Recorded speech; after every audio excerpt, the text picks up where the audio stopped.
Ikaw ba? Anong mararamdaman mo kapag ginawa sa'yo ang mga bagay na ginawa mo sa ibang tao? Nako, ano bang naiisip mo nung narinig mong sinabi ko yon?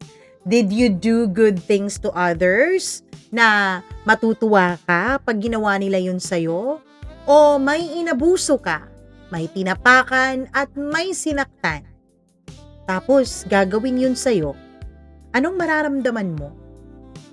Hello everyone! Welcome back dito sa ating channel. Kasama niyo ang inyong one and only Mama Mia. Panibagong story, panibagong araw. Sana naman may video tayo ngayon. Sana may live on-cam video tayong nakikita ngayon. Kasi yesterday, almost the first 40 minutes ng ating programa ay walang live on-cam video dahil medyo nagloko ang ating battery. Sana naman ngayon meron. Anyways po, bago natin ipagpatuloy ang ating kwento, Shop in Style, hanapin niyo po sa Facebook. Ayan po ang itsura ng kanilang page. Tapos mag-comment po kayo doon, mag-nood kayo ng live. Tapos mag-check out na rin kayo. Andito po sa Pilipinas si Ma'am Rose Puno Perez until August. So mas madali niyo pong matatanggap kapag ngayon po kayo o-order. Go ahead na. Anyways, wag na natin tong patagalin. Eto na po ang ating tampok na kwento for today. Dito lamang sa Dear Mama Mia.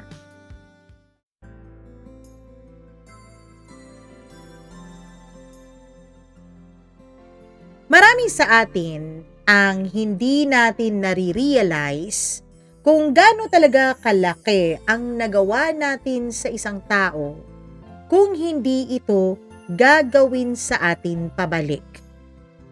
Minsan, huli na kapag ating napagtanto ang malaking pagkakamali natin. Dear Mama Mia, tawagin niyo na lamang po ako sa pangalang James. Sa loob ng 9 na taon ng aming pagsasama bilang mag-asawa, akala ko po isa na akong matalinong lalaki. Hindi dahil sa mahusay ako pagdating sa trabaho. Hindi rin dahil magaling ako na isang ama. Kundi dahil naniwala akong kaya kong mamuhay ng 2 magkaibang buhay nang hindi nabubunyag ang alinman sa mga iyon. Sa umaga, isa po akong responsableng asawa. Pero sa gabi, isa akong lalaking sinungaling.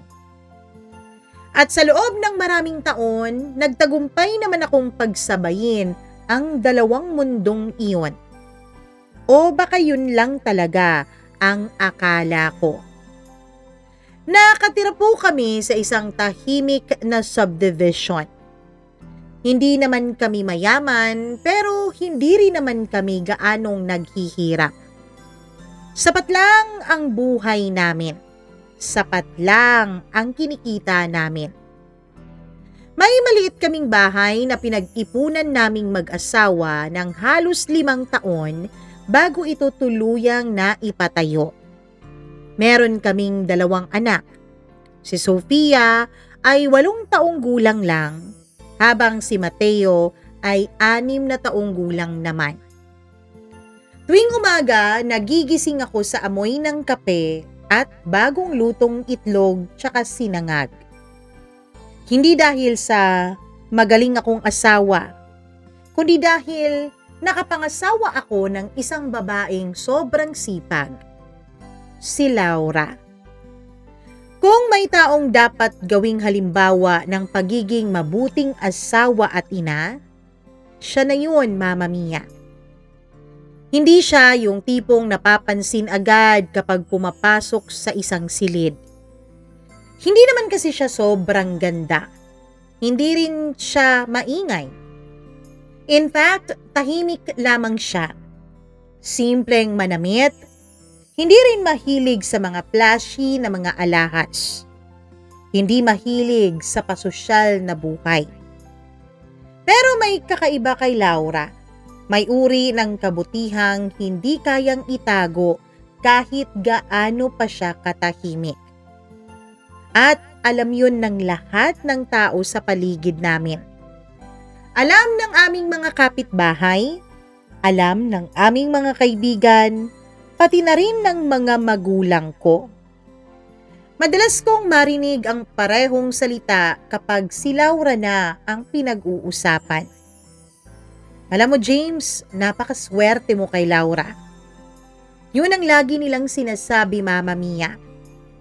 Ngayon, alam ko na. Tama sila.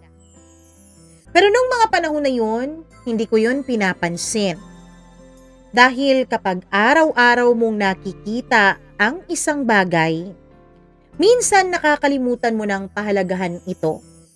Kapag araw-araw mong nararanasan ang isang kabutihan, akala mo lahat na ng tao ay ganito. Naging bahagi na lang si Laura ng routine ko, Mama Mia. Parang mesa, parang pintuan, parang ilaw sa sala, na palaging nandyan, palaging maaasahan, palaging naghihintay. At dahil doon, nagsimula akong maging kampante. In fact, naging masyado akong kampante. Hindi ko na maalala kung kailan eksaktong nagsimula ang una kong pagtataksil, Mama Mia. Ang natatandaan ko lang, nagsimula iyon sa isang simpleng pagkakamali. Isang katrabaho ko, isang kainuman, isang inuman pagkatapos ng trabaho. Isang gabi na pareho kami ng aking katrabahong babae na may pinagdadaan ng problema. Isang desisyon na parehong hindi namin dapat ginawa. At pagkatapos noon, may nangyaring mas mapanganib. Hindi ako nahuli ni Laura. Walang sumabog na lihim. Walang nakaalam sa nangyari sa aming dalawa sa loob ng malamig na motel room. Umuwi ako ng gabing yun. Nakita ko ang asawa kong si Laura na natutulog sa sofa habang hinihintay ako. May kumot siyang nakabalot sa kanyang katawan. May natuyong tasa ng kape sa may mesa. At kahit 12:00 na ng gabi, iniwanan pa rin niyang bukas ang ilaw sa sala para hindi ako mahirapang pumasok. Hindi ba dapat nakonsensya ako, Mama Mia? Pero hindi ko naramdaman yun. Dahil minsan, ang pinakadelikadong gantimpala ng maling gawain ay hindi naman ang saya, kundi ang kawalan ng kaparusahan. At doon na nga nagsimula ang lahat. Dahil kapag minsan kang nakagawa ng mali at walang nangyari, walang parusa, walang pagkapahiya, unti-unti mong sisimulang paniwalaan na kaya mo itong ulit-ulitin pa.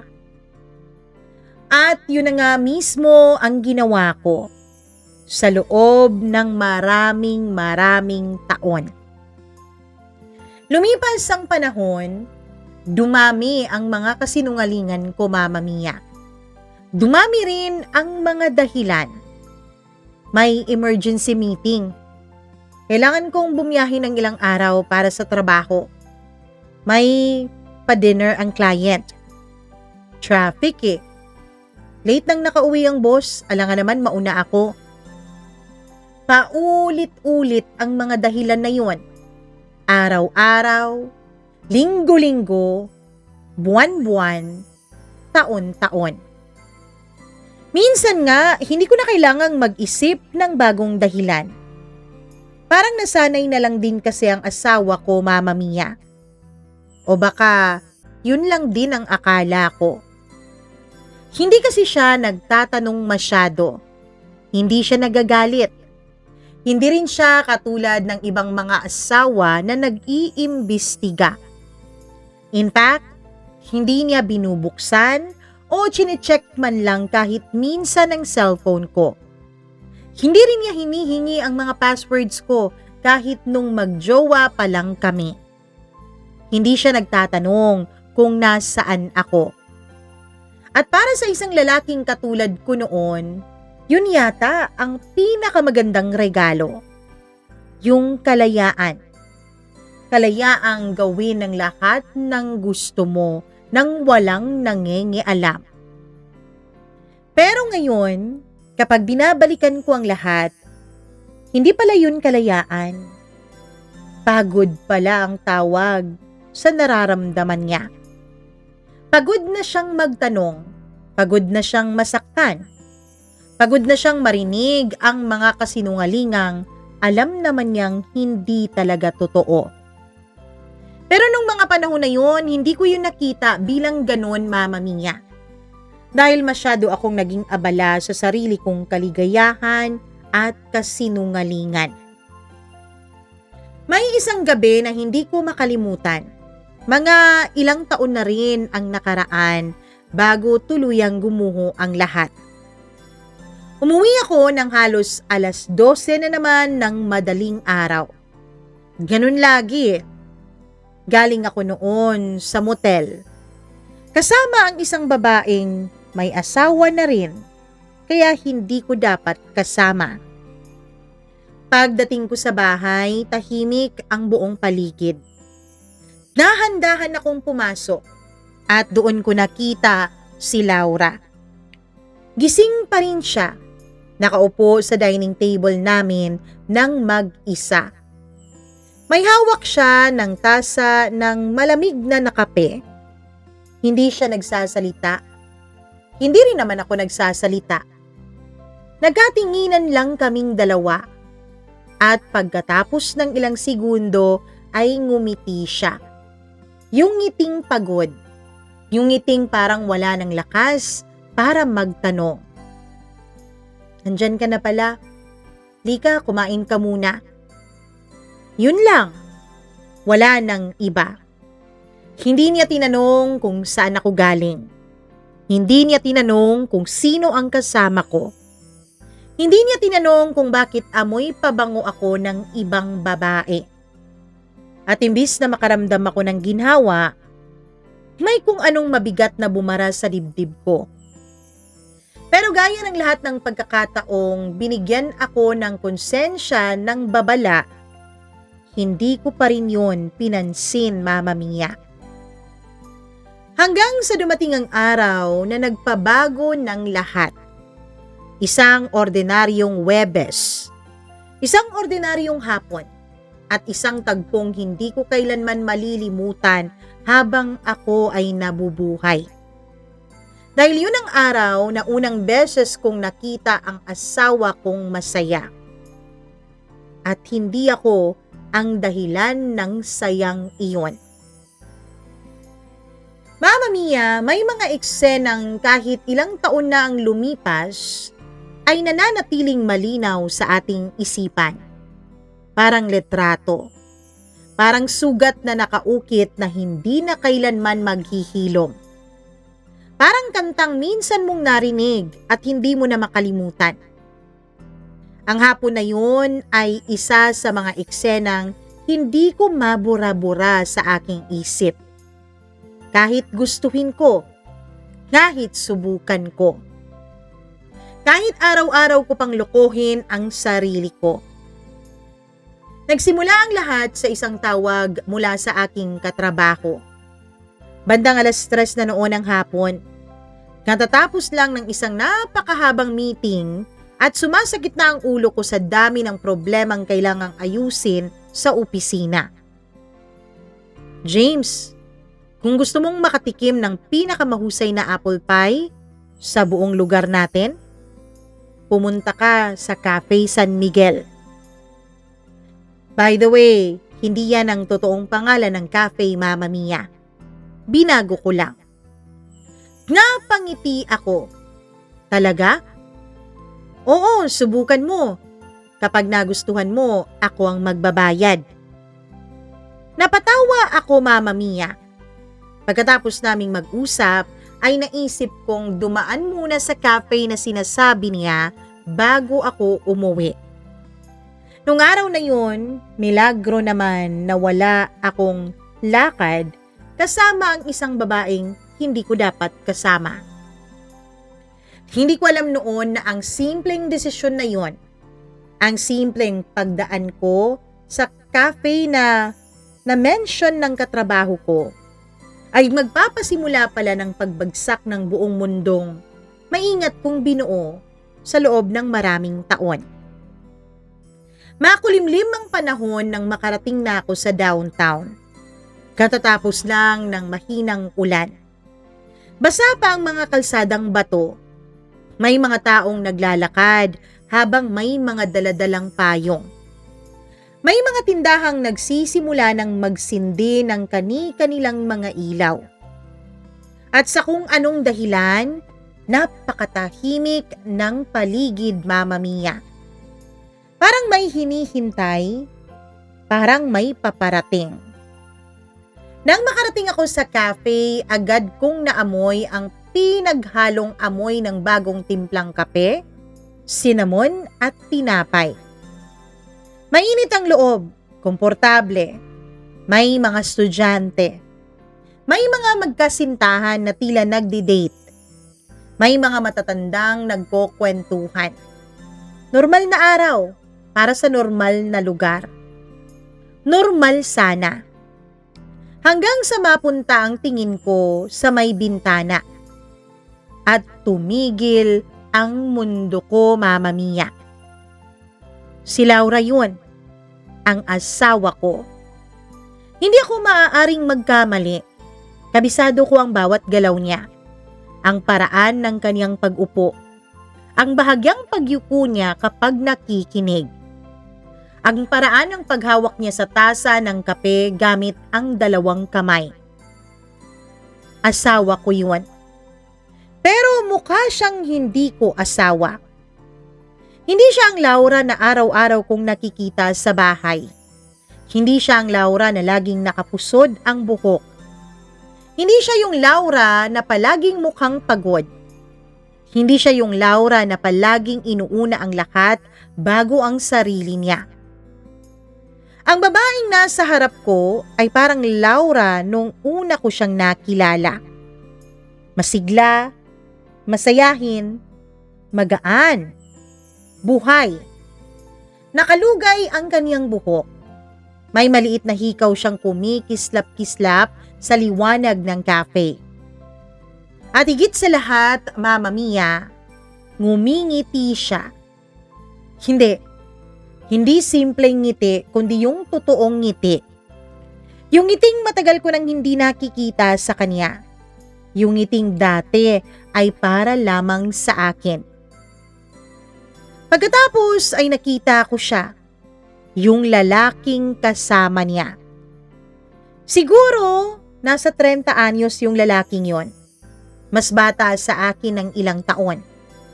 Maayos manamit, may suot na puting polo, malinis ang gupit, mukhang profesional.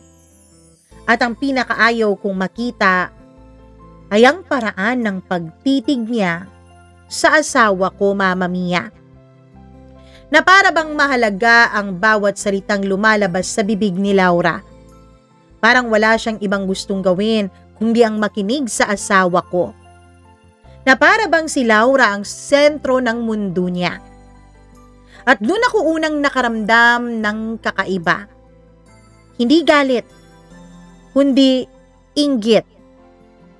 Dahil hindi ko na maalala kung kailan ako huling tumingin kay Laura ng ganon.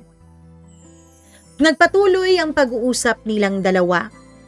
Mula sa kinatatayuan ko sa may pinto, hindi ko marinig ang mga sinasabi nila. Pero hindi ko kailangang marinig ang mga yun. Sapat na ang nakikita ko. Paminsan-minsan, tumatawa pa talaga si Laura. At sa bawat pagtawa niya, parang may kung anong kumakalas sa loob ko. Dahil bigla kong naalala ang aming nakaraan, Mama Mia. Nung hindi pa kami kasal, nung wala pa kaming anak, nung wala pa akong mga kasinungalingang itinatago sa kanya.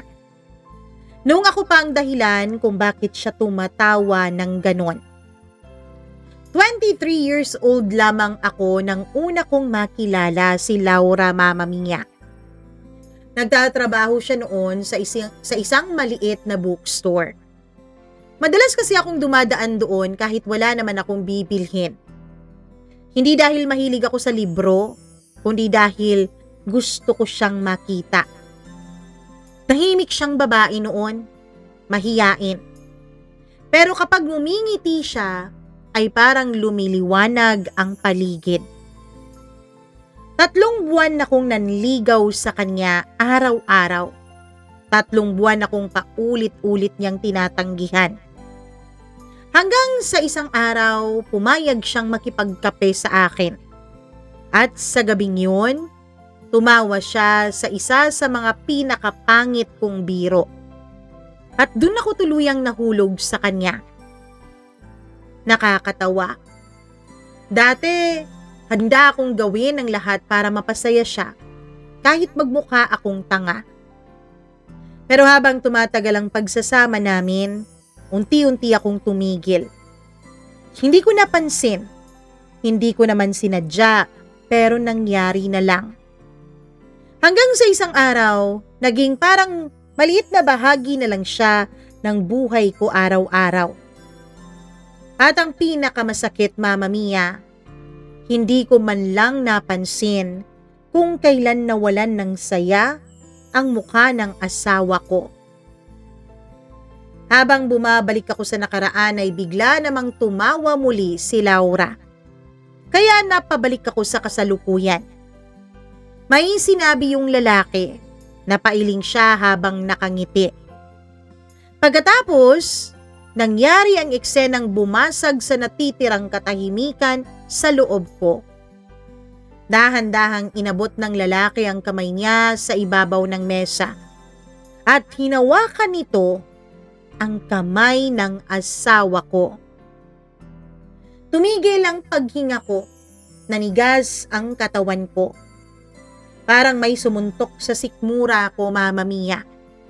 Parang may humawak sa puso ko at pinisil ito ng buong lakas. Naghintay ako. Sigurado akong iiwas si Laura. Sigurado akong babawiin niya ang kamay niya.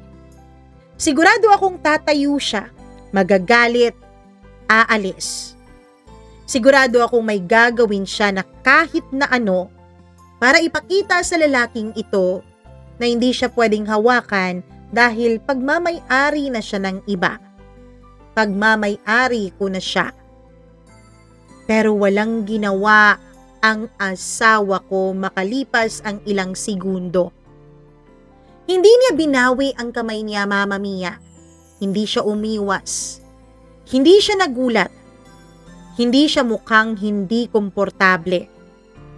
Nanatili lang siya roon, tahimik, na nakatingin sa lalaki at hinahayaang hawakan siya nito. Sa loob ng ilang segundo ay wala akong ibang naramdaman kundi matinding galit. Galit na halos hindi ko na makontrol. Gusto kong lumapit. Gusto kong sigawan silang dalawa. Gusto kong itanong kung ano ang ginagawa nila. Gusto kong ipaalala kay Laura na may asawa siya at ako yun. Na wala siyang karapatang gawin yun dahil asawa ko siya. Pero bago pa man ako makagalaw, may isa pang boses na nagsalita sa loob ko. Isang boses na matagal ko nang hindi pinakikinggan. At iisa lang ang tanong na ibinulong nito. Galit na galit ka. Ikaw, anong ginagawa mo? Tapos biglang parang mga flashbacks na nagbalik sa isipan ko ang lahat. Naalala ko lahat, Mama Mia. Ang mga motel, ang mga babae, ang mga kasinungalingan, ang mga yakap, ang mga halik, ang mga pangakong binali ko, ang mga palusot ko. At sa unang pagkakataon, sa loob ng maraming taon, wala akong maisagot sa sarili ko. Dahil tama ang boses na yun eh. Sino ba ako para magalit at magselos? Sino ba ako para masaktan? Sino ba ako para magwala at ipahiya si Laura? Ako mismo ang taong paulit-ulit na sumisira ng aming pagsasama. Pero kahit na alam kong wala naman akong karapatang magalit, nasasaktan pa rin ako, Mama Mia. At yun ang mas lalo lang nagpabaliw sa akin. Dahil ngayon ko lang naranasan ang pakiramdam na matagal ko na palang ipinapadama sa asawa ko. At hindi ko ito kinaya. Kahit ilang minuto lang, hindi ko kinaya.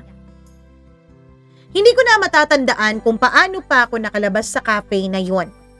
Basta ang alam ko, nasa kalye na ako. Naglalakad. Walang direksyon. Hindi alam kung saan pupunta. Hindi alam kung ano ang iisipin. Paulit-ulit na bumabalik sa isip ko ang isang imahe.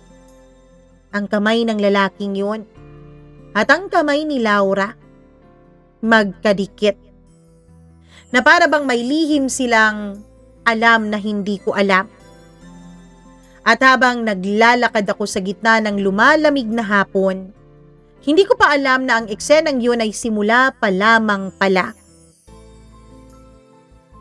Mama Mia, may mga gabing hindi mo malilimutan, hindi dahil may nangyaring maganda, kundi dahil yun ang gabing namatay yung dating ikaw.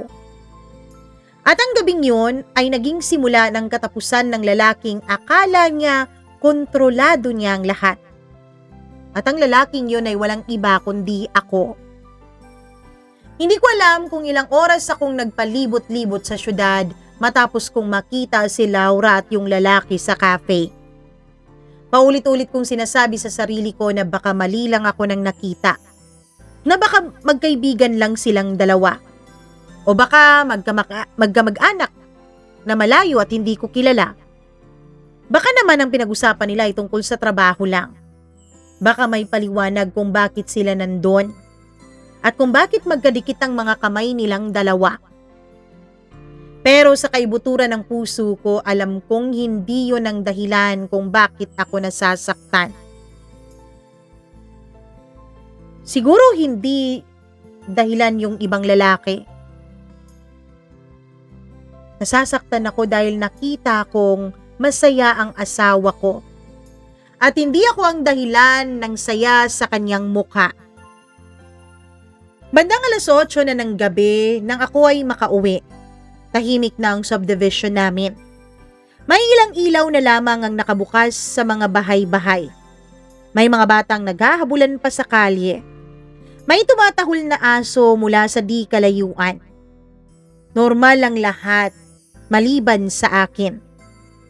Pakiramdam ko, Mama Mia, ay may mga mabibigat na gusaling nakapatong sa dibdib ko. Habang papalapit ako sa bahay namin ay napansin kong bukas ang ilaw sa kusina. Gaya ng dati, palaging bukas yun. Palaging may naghihintay at gaya rin ng dati, nandun ng asawa kong si Laura. Pagpasok ko sa bahay, bumungad agad ang pamilyar na amoy ng sabaw. Ang paboritong ulam ng bunso naming si Mateo. May tunog ng telebisyon mula sa sala. May mga laruang nakakalat sa sahig. At naroroon din ang mga anak ko. Walang kamalay-malay na unti-unti nang nababasag ang pamilyang kinagisnan nila. Sino unang matatapos sa assignment? Masayang sigaw ni Sofia. Ako! Sigaw naman ni Mateo. Napangiti si Laura at sa loob ng ilang segundo ay parang normal ulit ang lahat. Na para bang wala akong nakita kanina sa cafe. Na parang wala akong nararamdamang sakit. Na parang wala akong kasalanan. Na para alam kong hindi totoo ang lahat. Habang kumakain kami ng hapunan ay halos wala akong ni isang salitang sinabi. Tahimik lang akong nakatitig sa plato ko. Paminsan-minsan ay sumusulyap ako sa asawa ko. At sa bawat pagsulyap ko, lalo akong naguguluhan. Paano niya nagagawa yun? Paano niya nagagawang umupo roon na parang walang nangyari, na parang wala siyang kasama kaninang hapon lang. Paano niya nagagawang ngumiti sa mga bata? Paano niya nagagawang maging normal? Samantalang ako ay parang nababaliw na. Papa, napatingin ako kay Sofia. Oh, nakikinig ka ba, Papa? Napansin ko yung may kinukwento pala siya tungkol sa isang project sa paaralan. Hindi ko man lang narinig. Patawad anak. Ngumiti siya. Okay lang, alam ko namang busy ka sa work eh. Pero nakita ko ang bahagyang lungkot sa mga mata ng anak ko. At napagtanto kong hindi yun ang unang beses na hindi ako nakinig sa mga kwento niya. Maraming taon ko nang ginagawa yun. Hindi lang sa kanya, kundi maging kay Laura. Matapos matulog ang mga bata ay nagsimula ang katahimikang kinatatakutan ko. Tahimik na bahay, tahimik na kusina, tahimik na gabi. At dalawang taong maraming gustong sabihin ngunit hindi alam kung saan magsisimula. Naghuhugas noon si Laura ng mga pinggan nang magsalita ako. Pwede ba tayong mag-usap? Saglit siyang tumigil pagkatapos ay tumango. Umupo kami sa dining table. Ang parehong mesa kung saan namin ipinagdiwang ang mga kaarawan ng mga bata. Kung saan namin plinano yung bahay. Kung saan minsan kaming nagtatawanan hanggang madaling araw. At kung saan sa mga nakaraang taon, madalas na lang kaming tahimik. Ako ang unang nagsalita. Nakita kita kanina. Tahimik siyang tumingin sa akin. Saan? Dun sa cafe. Walang pagbabago sa ekspresyon niya. At yun ang unang nakapagpalamig ng dugo ko. Mas gugustuhin ko pa sigurong magalit siya. Na maging defensive siya. Nasigawan niya ako. Pero hindi. Masyado siyang kalmado. At ang kalmadong Laura ay mas nakakatakot pa kaysa sa galit na Laura. May kasama kang lalaki. Tahimik pa rin siya. Tapos nakita kong hinawakan niya yung kamay mo. Tahimik pa rin siya. Pagkatapos ay dahan-dahan niyang ibinaba ang tingin niya sa sariling mga daliri. At saka siya nagsalita. Mahina pero malinaw. Maybe it's about time, James. Napakurap ako. Ano? It's about time na may makita ka na rin. Parang may sumabog sa loob ng dibdib ko, Mama Mia. Hindi ko agad naintindihan ang ibig niyang sabihin. Ngunit naramdaman kong may kung anong mabigat na paparating. Tumayo siya, naglakad papunta sa isang drawer sa kusina. At mula roon ay may inilabas siyang isang asul na folder. Makapal, lumang-luma na. Halatang matagal nang ginagamit ang folder na yon. Tahimik niya itong inilapag sa harapan ko. At dun pa lamang nagsimula ang totoong takot sa dibdib ko. Ano to? Buksan mo. Laura, buksan mo, James. Sa unang pagkakataon sa maraming taon ay tila may otoridad ang boses niya. Sanay ako sa Laura na submissive. Sanay ako sa Laura na kapag may gusto siyang gawin ko ay nagsusumamo at nakikiusap. Pero ngayon, hindi siya nagtatanong. Hindi siya nakikiusap, bagkus ay inuutusan niya ako. At wala akong nagawa kundi sundin siya, Mama Mia. Dahan-dahan kong binuksan yung folder at agad akong sinalubong ng unang letrato. Isang letrato, ako, lumalabas sa isang motel kasama si Patricia. Isa sa mga babaeng nakarelasyon ko, 4 na taon nang nakakalipas. Namutla ako. Parang nawala ng hangin ng buong silid. Sinundan pa yun ng isa pang letrato. At isa pa. At isa pa. Tapos may mga resibo din sa iba't ibang motel, Mama Mia. May screenshots, mga printout ng mga mensahe. Kompleto lahat. May petsa, may lugar, may pangalan. Lahat nandun. Lahat ng bagay na akala ko magaling kong naitago. Lahat ng bagay na akala ko hindi niya alam. Lahat ng kasinungalingang inilibing ko sa loob ng 9 na taon ay naroon sa harap ko. Nakalatag na para bang isang ebidensyang ipinapakita sa isang hukuman. At ako yung akusado. Nanlamig ang mga kamay ko. Hindi ko alam kung ano ang sasabihin ko sa asawa ko. Hindi ko alam kung paano ko ipapaliwanag ang mga bagay na hindi naman talaga maipapaliwanag. Kaya tahimik lang akong nakatitig sa mga larawan na yun. Isa-isang bumabalik sa alaala ko ang bawat pagkakamaling ginawa ko.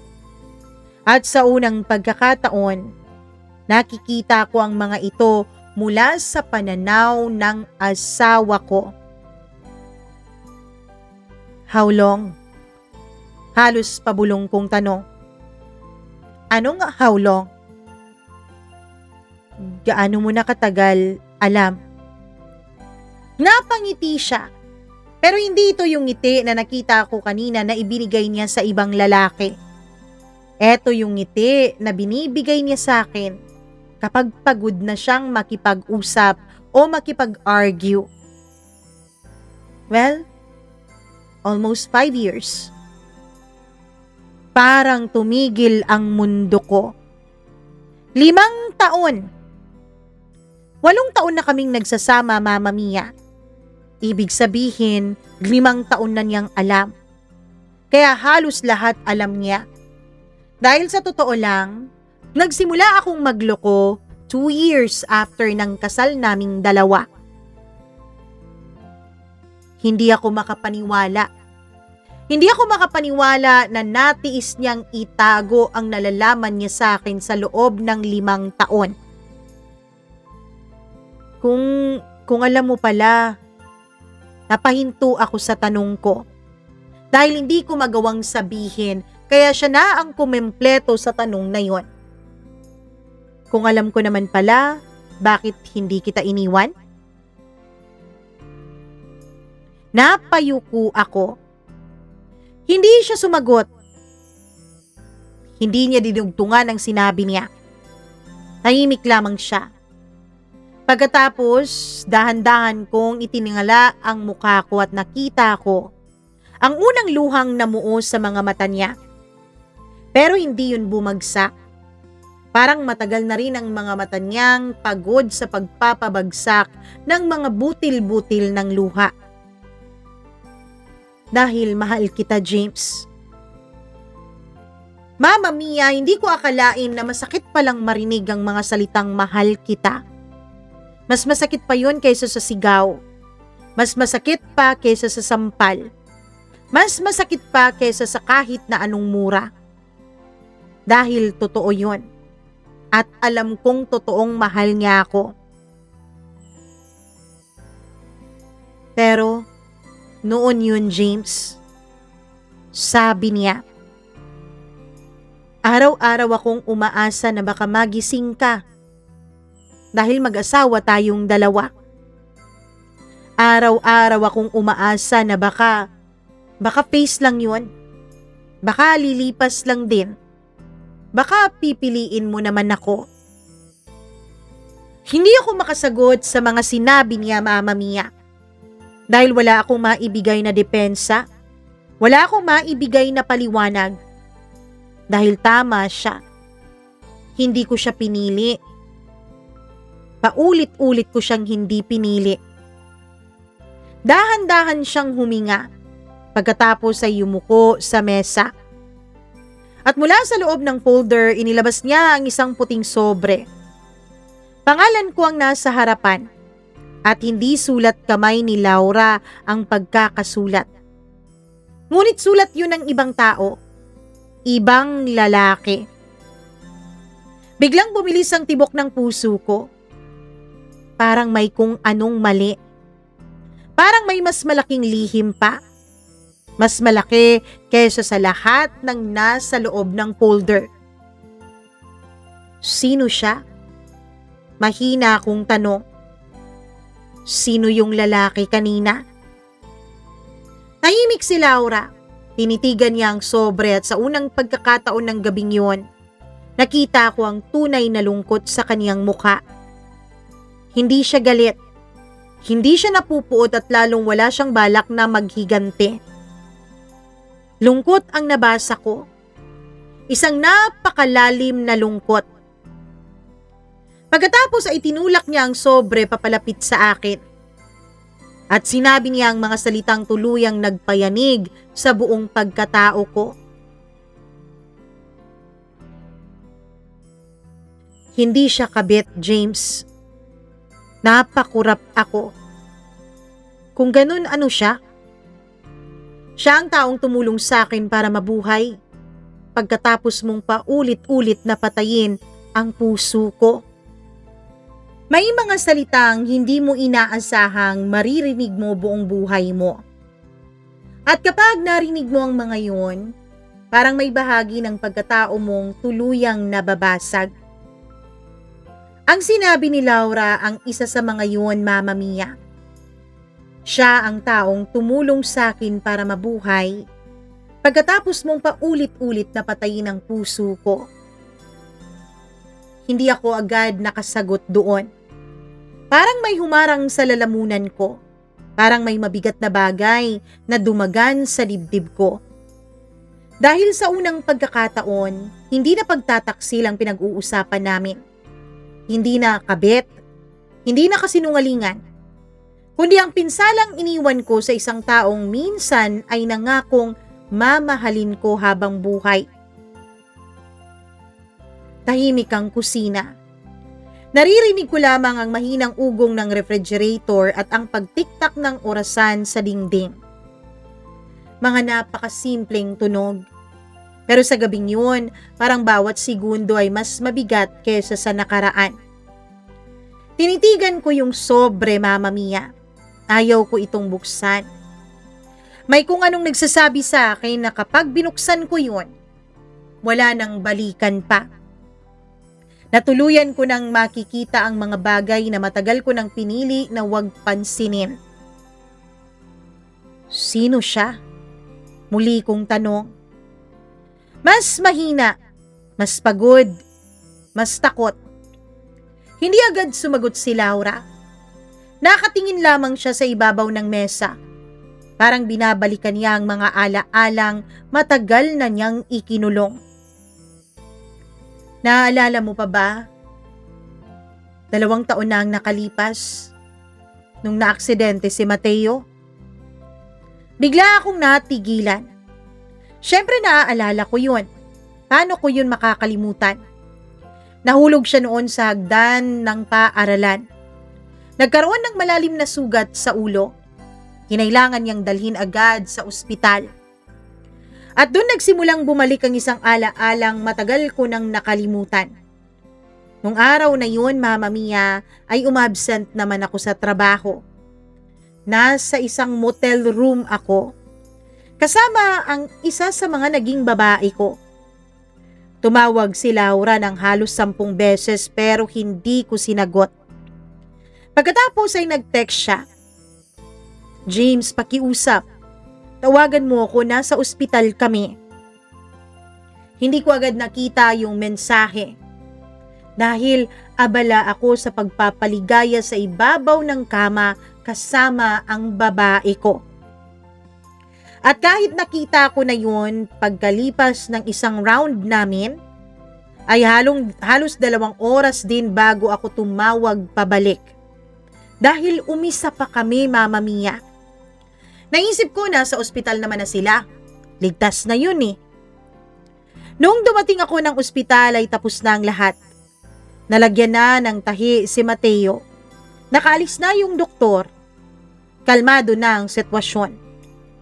At ang nasa isip ko noon ay, wala namang seryosong nangyari. OA lang si Laura. Ngayon habang nakaupo ako sa harapan ni Laura, gusto kong sapakin ang dati kong sarili. Dahil ngayon ko lang naisip ang isang bagay. Hindi ko kailanman tinanong kung paano niya nalagpasan ang mga oras na yun ng mag-isa. Hindi ko kailanman naisip kung ano kaya katindi ang takot na nararamdaman niya bilang isang ina, lalo't nakikita niyang umaagos ang dugo mula sa ulo ng anak niya. May isang lalaki doon. Tinulungan niya ako. Sabi ni Laura. Napatingin ako sa kanya. Alam mo bang nanginginig ako noon, James? Hindi ako makausap ng maayos ng mga nurse at ng doktor. Bumubuhos, tumutulo ang dugo sa mukha ni Mateo. Hindi kita makontak. Tinatawagan kita pero hindi ka sumasagot. Mama Mia, parang mga kutsilyo ang kanyang mga salita na tinatarak sa dibdib ko. Alam mo bang akala ko mamamatay na noon ang anak natin? Bahagyang nabasag ang boses niya. At doon ko unang nakita ang luha na tuluyang bumagsak. Hindi naman maraming luha. Hindi rin siya umiyak ng malakas. Kundi luha ng isang taong matagal nang umiyak ng mag-isa. At habang naghahanap ako ng tulong, si Dave ang lumapit. Dave. Yun pala ang pangalan niya. At kahit hindi ko pa siya kilala, may kung anong kumirot agad sa loob ko. Hindi dahil may ginawa siyang masama, kundi dahil ginawa niya ang dapat sanay ako ang gumawa. Doktor ba siya? Hindi. Sinamahan lamang niya yung nanay niya sa araw na yun dun sa ospital. Nakita niya akong umiiyak. Tumawag siya ng nurse. Tinulungan niya akong ayusin ang mga papeles. Binilan niya ako ng tubig, ng pagkain, at nanatili siya roon hanggang maging maayos si Mateo. Tahimik ako, Mama Mia. Dahil alam kong sa buong kwento wala akong naging papel. Ako yung ama. Ako yung asawa. Pero ibang lalaki ang naroon nung kailangan nila ng tulong. Hindi ko na siya nakita ulit pagkatapos nun. Mga ilang buwan. Ilang buwan. Napakaliit na detalye. Pero sapat para makaramdam ako ng kakaibang kaba. Tapos nagkita ulit kami sa grocery. Ewan ko, Mama Mia, pero habang kinukwento yun ni Laura, ay nakikita kong tila may konting ngiti sa kanyang mga labi. Parang may naaalala. Kasama ko ang mga bata nun sa grocery at nakilala niya agad si Mateo. Nahimik akong nakikinig at habang nagpapatuloy siya, unti-unti kong naiintindihan ang isang bagay. Hindi naman pala sila nagsimula bilang pag-ibig. Hindi sila nagsimula gaya ng ginagawa ko bilang pagtataksil. Hindi sila nagsimula bilang lihim na relasyon. Ang simula nilang dalawa ay isang kabutihan, presensya, pagdamay, pakikinig. Mga bagay na matagal ko nang ipinagkait sa asawa ko. Hindi niya ako niligawan nung una. Hindi siya nagpakita na interesado siya sa akin. Kaya naging magkaibigan kayo? Oo. At sa simpleng sagot niya na yun ay mas lalo akong nasaktan. Dahil alam kong matagal nang wala akong naging kaibigan o hindi ako naging kaibigan ng asawa ko. Magkasama nga kami sa bahay, pero hindi na kami nag-uusap. Magkatabi nga kami sa kama, pero parang malayo kami sa isa't isa. Mula noon, inaaya na niya akong magkape paminsan-minsan. Nag-uusap din kami paminsan-minsan. Kapag inuumaga ka ng uwi, siya ang nakakausap ko sa cellphone. Alam mo ba kung anong pinagkaiba niya sa'yo, James? Parang ayokong marinig ang sasabihin niya, Mama Mia. Pero wala akong karapatang umiwas. Siya, nagtatanong siya kung kumusta ako. Yung totoong gusto niyang malaman yung sagot ko. Samantalang ikaw, wala kang pakialam. Pag-uwi mo, kakain ka na lang tapos matutulog. Lahat nandyan na para sa'yo. Pagkain mo, damit mo, mga pangangailangan mo. Tahimik lamang ako, Mama Mia.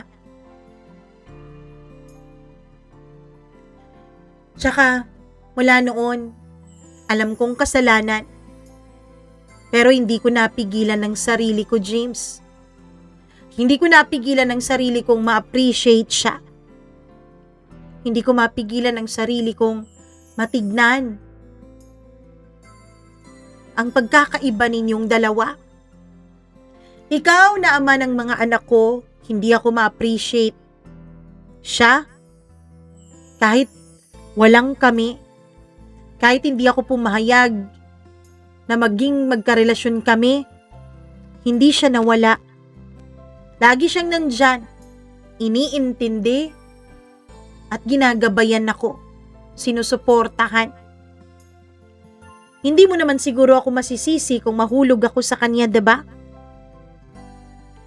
At nasa sulat na yan, nandyan sa sulat na yan, ang dahilan kung bakit nagkita kami ngayong araw na to sa cafe. Napatingin ako sa sobrang hawak ko. Parang bumigat yun ng 10 beses, Mama Mia. Anong laman ito? Napapikit si Laura. Parang nasasaktan na naman. Parang hirap na hirap siyang sabihin ang susunod niyang mga salita. At nang muli siyang dumilat ay nakita ko ang isang desisyon na matagal na pala niyang pinag-isipan. Marahil buwan, o baka nga taon. Pagkatapos ay sinabi niya ang mga salitang tuluyang nagpayanig sa akin. Hindi siya ang pumili. Kung aalis ako, James, kung aalis man ako, desisyon ko yun at hindi kanya. At sa sandaling yun, Mama Mia, unang beses kong tunay na naunawaan ang kinatatakutan ng bawat taong masyadong naging kampante sa pagmamahal ng iba. Hindi naman ang mawala ng asawa, hindi din yung mahuli, hindi din yung mapahiya, kundi ang mapagtanto na isang araw, mapapagod din ang isang taong akala mo mananatili sa'yo habang buhay kahit ano pang gawin mo.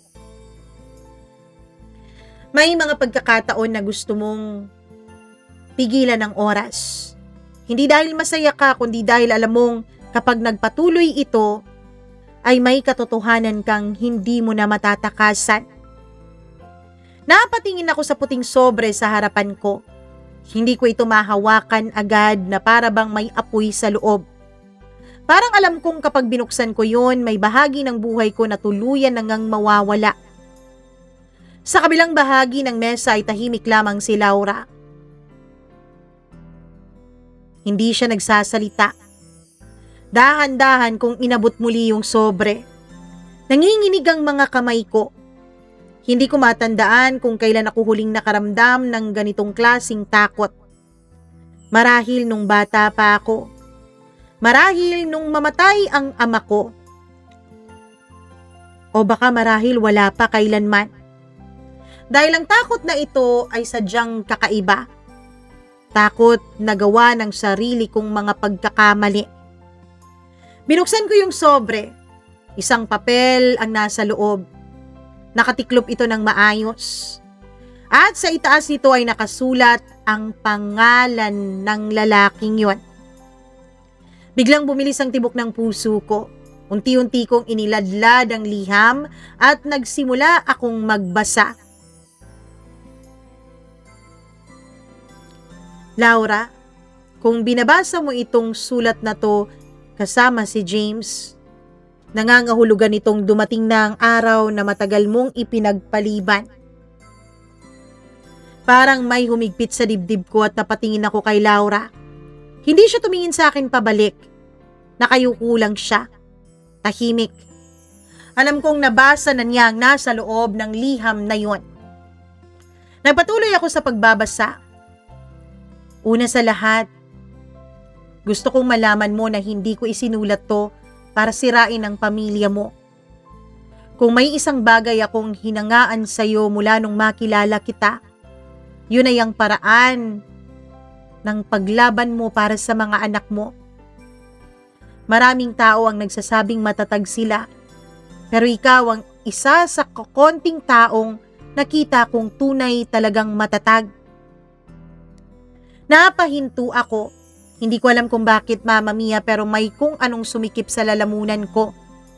Dahil habang binabasa ko ang mga salita ng lalaking yun, napagtanto kong mas kilala pa niya ang asawa ko kaysa sa akin. Muli kong ibinalik ang tingin ko sa papel.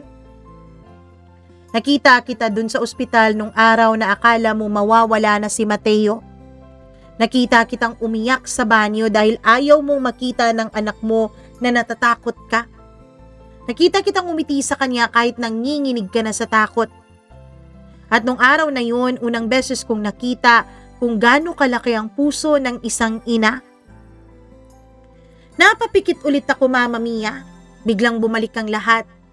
Ang araw na yun, ang mga tawag ni Laura na hindi ko sinagot, ang mga mensaheng binaliwala ko, ang mga oras na nasa kama ako kasama ng ibang babae. At sa unang pagkakataon, hindi ko na lamang nakikita ang mga pangyayari. Nararamdaman ko na rin ang sakit na iniwanan ko. Nagpatuloy ako sa pagbabasa. Hindi kita inistorbo. Hindi kita hinabol pero lagi lang akong nakasunod at nakatingin sa'yo. Hindi ko hiniling sa'yo na mahalin mo ako. Pero habang tumatagal, nakikita ko kung gaano kaimportante at kung gaano kahalaga ang taong pinapakawalan ng asawa mo. May mga pagkakataong nagkukwento ka tungkol sa asawa mo at kahit hindi mo siya sinisiraan, alam kong nasasaktan ka. Hindi dahil sa isa lang niyang pagkakamali, kundi dahil sa libu-libong mga maliliit na sugat na paulit-ulit niyang binibigay sa'yo at paulit-ulit mo ring tinitiis. Mama Mia, habang binabasa ko yung sulat ay bumabalik sa isipan ko ang lahat. Lahat ng mga gabing umuuwi ako ng hating gabi na. Lahat ng mga mensaheng hindi ko sinasagot. Lahat ng mga pangakong hindi ko tinupad. Hindi isang malaking pagkakamali ang sumira sa amin, kundi yung daan-daan na paulit-ulit na pagkakamali. Hindi ko alam, Laura, kung mahal mo pa si James. At hindi ko rin alam kung may karapatan na kung mahalin ka. Pero alam ko ang isang bagay. Karapat-dapat kang mahalin nang hindi mo kailangang magmakaawa para mapansin.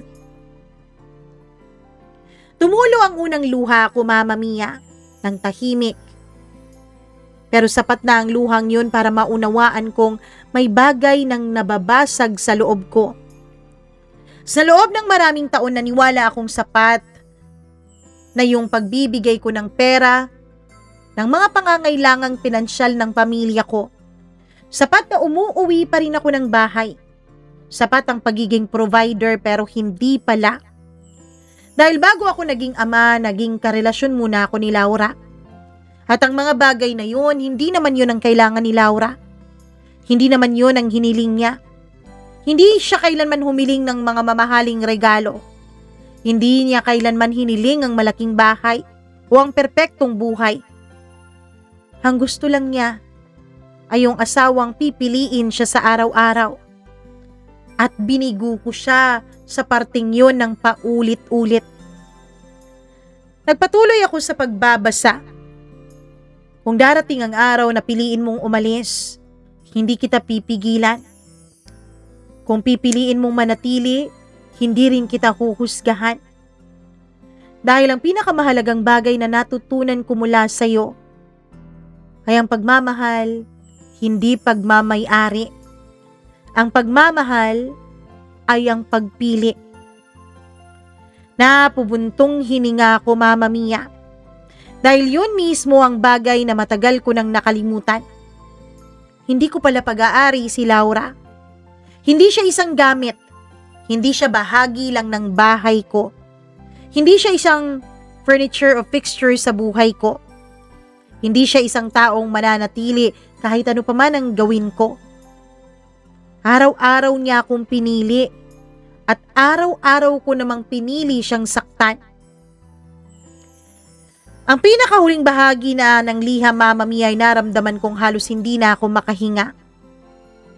At kung binabasa mo man ito, James, natigilan ako. Pakiramdam ko kaharap ko ang lalaking yun at kausap niya ako ng personal. Hindi kita kilala, James, at wala akong galit sa'yo. Pero sana maintindihan mong hindi naman kita tinalo. Dahil ang totoo, ikaw ang tumalo sa sarili mo. Matagal ka nang natalo nung tumigil kang pahalagahan ang isang napakahalagang babae na nasa tabi mo lang. Tahimik ang buong kusina, Mama Mia. Napakabigat ng katahimikan. Dahan-dahan kong binaba ang liham. Hindi ko na kayang basahin pa ang natitirang bahagi dahil pakiramdam ko bawat salita ay tila isang basag na salamin. At sa bawat bahagi ng salamin na yun, nakikita ko ang lalaking naging dahilan ng lahat ng ito. Hindi si Dave, kundi ang sarili ko. Pagangat ko ng tingin, nakita kong nakatingin na sa akin si Laura. Namumula ang mga mata niya. Halatang pagod na siya. Parang isang taong napakatagal nang may pasan-pasan. At pagkatapos ng napakahabang katahimikan, tinanong ko ang tanong na pinakakinatatakutan kong marinig ang sagot. May pagmamahal ka na ba sa kanya? Hindi siya agad sumagot. At sa katahimikang yun ay nakakatakot pa kaysa sa anumang salita. Pagkatapos ng ilang segundo ay huminga siya ng malalim at sinabi niya ang sagot na tuluyang nagpaguho ng natitirang depensa ko.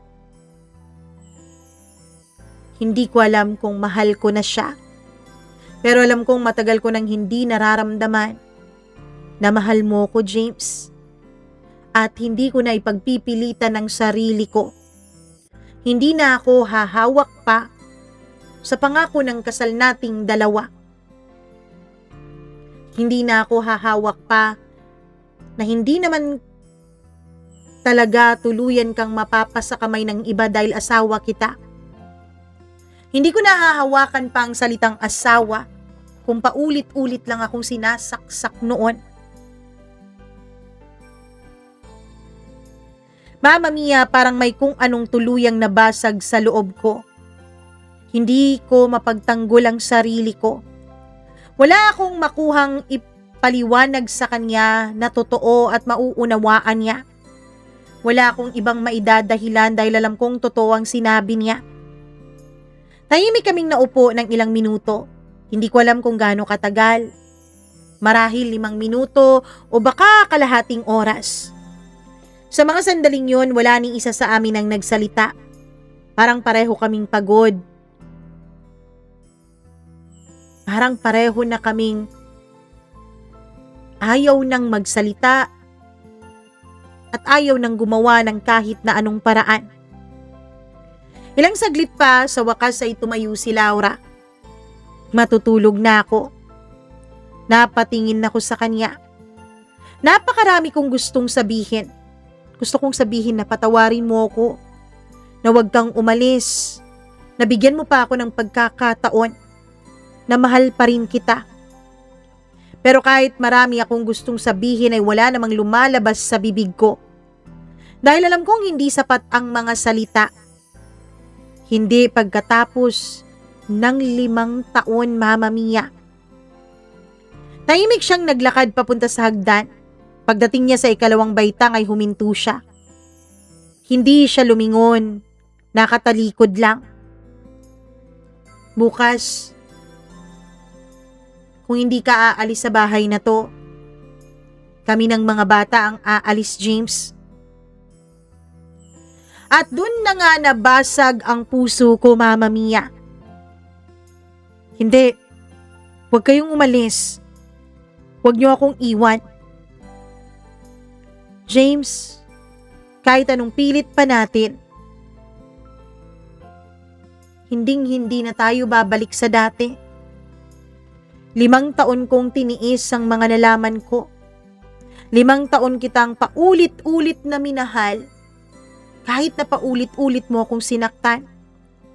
5 taon kong inisip na matatauhan ka rin, na maa-appreciate mo rin ako at ang mga bata.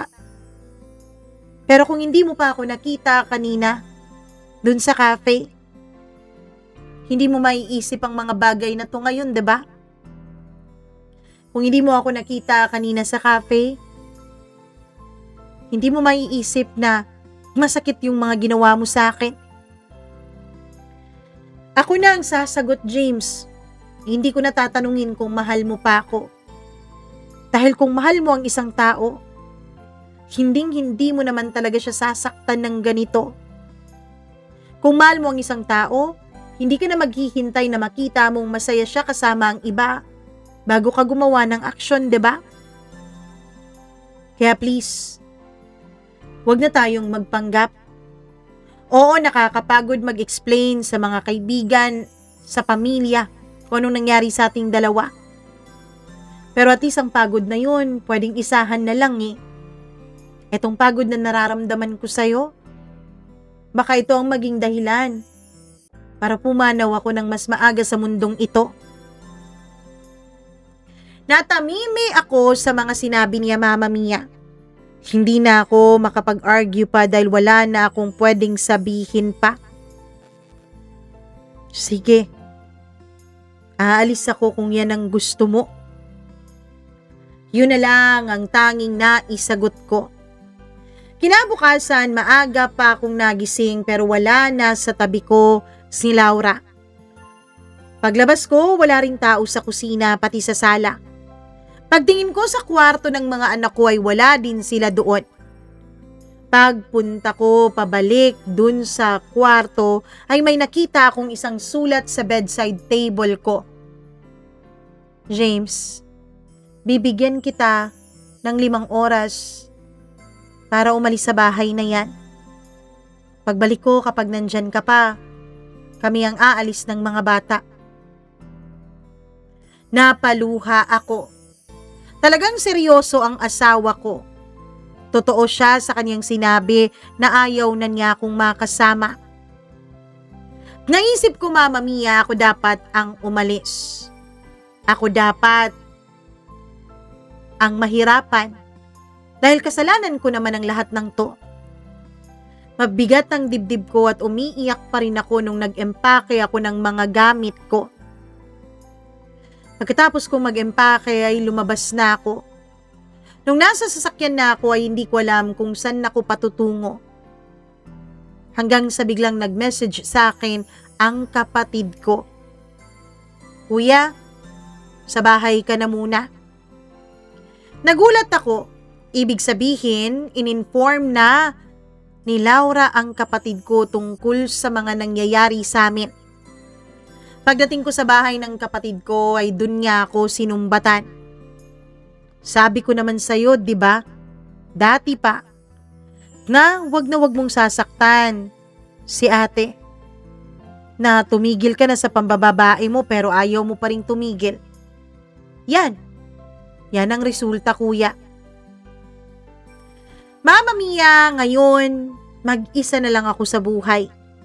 Nakatira ako sa isang derentang apartment.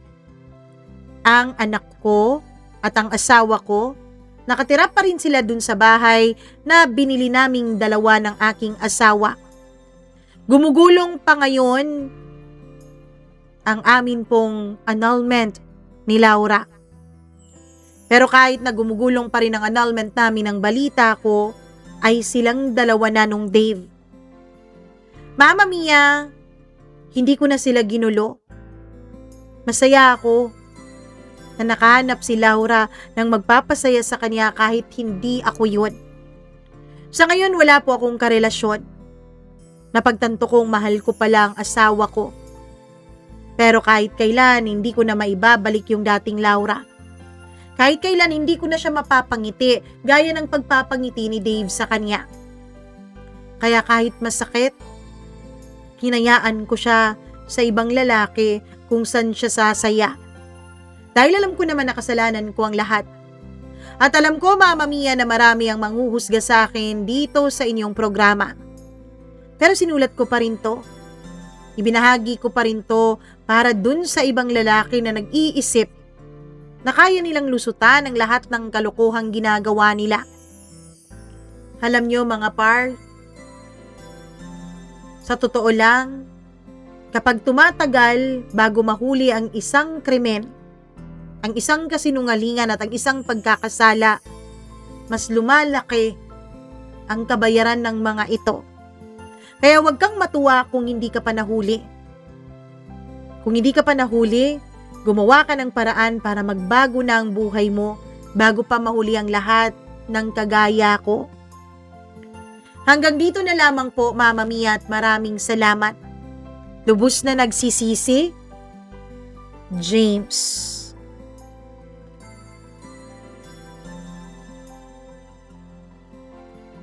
Kinabahan naman ako doon.